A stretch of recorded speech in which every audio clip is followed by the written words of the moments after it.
Hi there, and welcome to another edition of the GG Weekend Preview with myself, Chris Graham, and Ross Clarke. How are you doing, Ross? Really good now. I've fought off the cough and cold and passed it on to you, so I'm in flying form.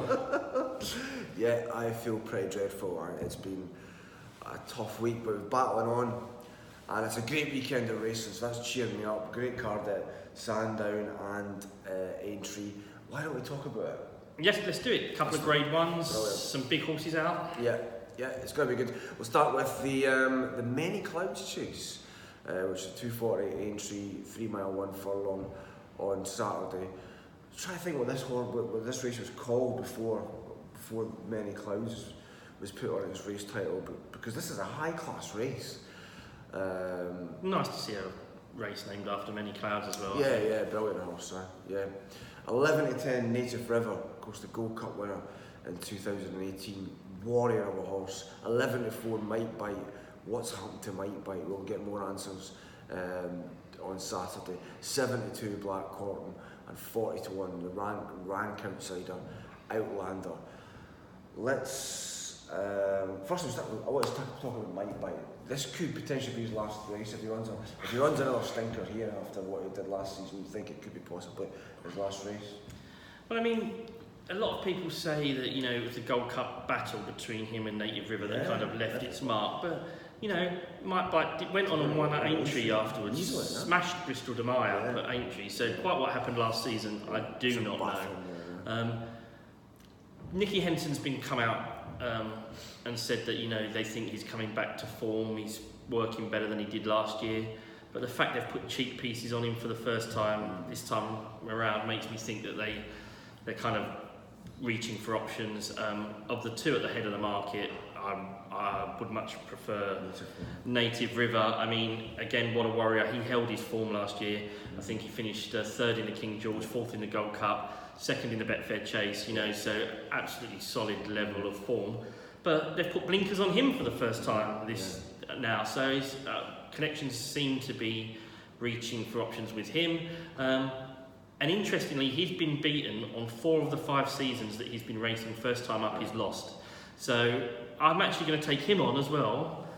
And we're going to have another big winner for Bryony Frost on Black Corton. We'll really tipping Black Corton. Yeah, I think his last 2 runs in handicap company, in the Galway Plate, where he finished runner-up to Baris, who came out and ran in the Hennessy.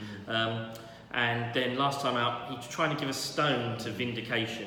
Not many horses will be given a stone to Vindication this year. And just with definitely doubts about Might Bite, and with just the fact that Native River always tends to come on for his run, I think this just could be the day when Black Corton makes the jump to graded company. His last run in at this level, grade 2, he thrashed Gold Present by 11 lengths. So, you know, he's up to winning at this class. The handicap runs were solid, really good runs. I think today, Saturday, Bryony Frost, front page of the Racing Post, the lovers, the haters, they'll all be out in force. But yeah, I think she might do it. Interesting. You made an interesting pitch for that. I can't see it myself, but 72 is the price. It's too short for me, but who knows. Native River, for me at 11 to 10. Might Bite, I'd love to see him return to form, but I think it could be potentially his last ever race. But Native River, it's not a working man's price, but that's the way I would see it. Let's talk about the Henry VIII, one of the key Arkle trials of the season at Sandown. 150 on Saturday. Torpillo 9-4 favourite, won well at Warwick, beating the highly rated Mr. Fisher, of course. Noob Negra at 11-4, 2-2 this campaign. Somerville Boy, who of course won the Supreme last year, and then a bit of a rough last season, and then Grand Sonsi, I think he's making his debut over fence. He's won well over hurdle, won the King with a hurdle, of course, at 5-1. You've got for Noob Negra, huh? I'm going for Noob Negra. I do really like Grand Sonsi. I think he may just turn out to be the best of these over fences, but it's a big ask to win a grade 1, first time up, no chasing experience. Do you think Nichols has got a plan there, or just a random thing? Nichols obviously likes him. I don't think he doesn't tend to overface his horses, really, does he? So, you know, I expect Grand Sonsi to run well, but you never know how he's going to take to fences, so I can't really back him in a grade 1. But yeah, Noob Negra has done nothing wrong in the first 2 chase in his first 2 chase starts. Absolutely smashed his rivals at Fakenham, but the way he jumped was brilliantly, travelled superbly, decent form. I think finished decent form over hurdles. I think it'll take a good one to beat him, and I'll side with Dan Skelton's runner. Nice one.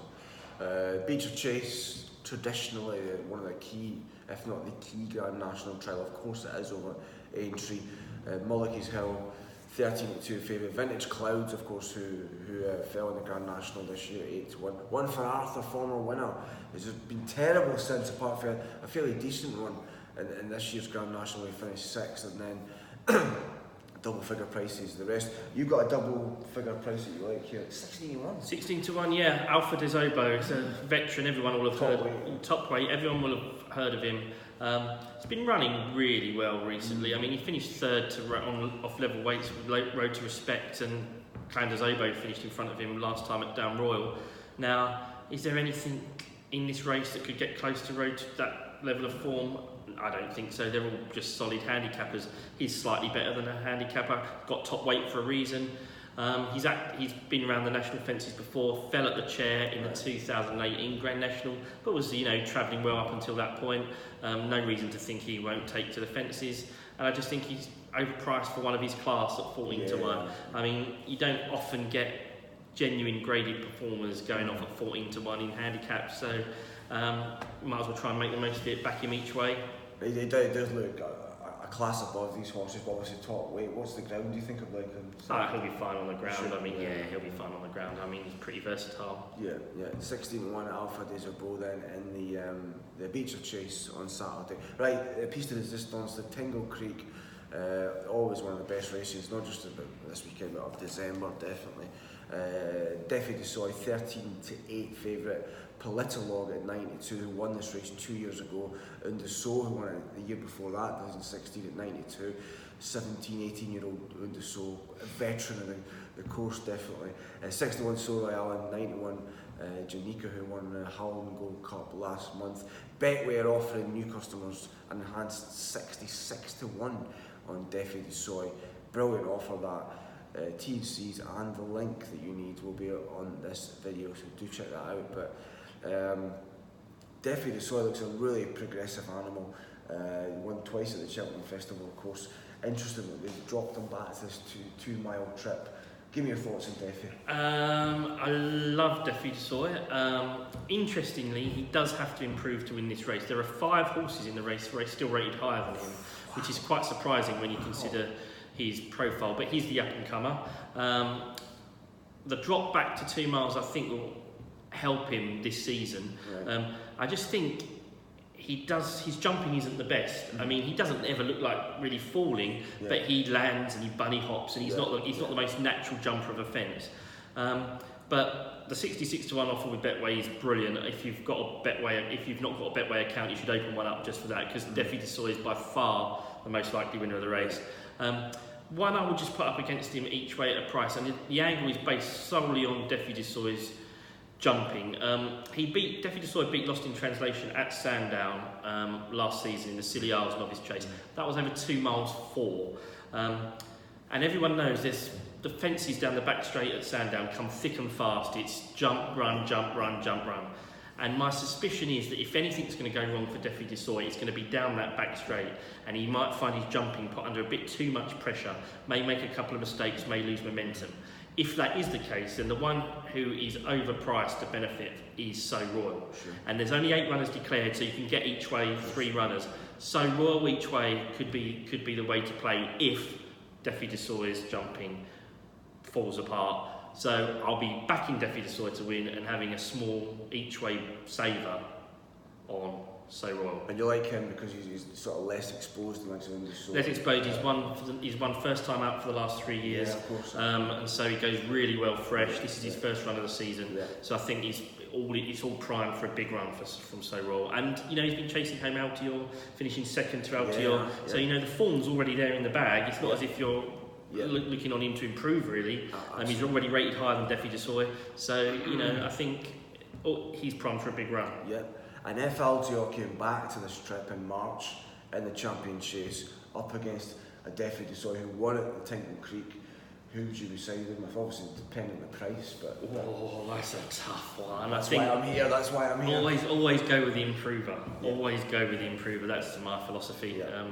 Having said that, I've just popped Alfred Desobo, but plus, quick word on Du Seuil, absolute legend, 10-time Grade 1 winner. He turns 12 in 3 weeks' time. It'd be great if he wins it, but I just can't see it. No, definitely. So, anything else?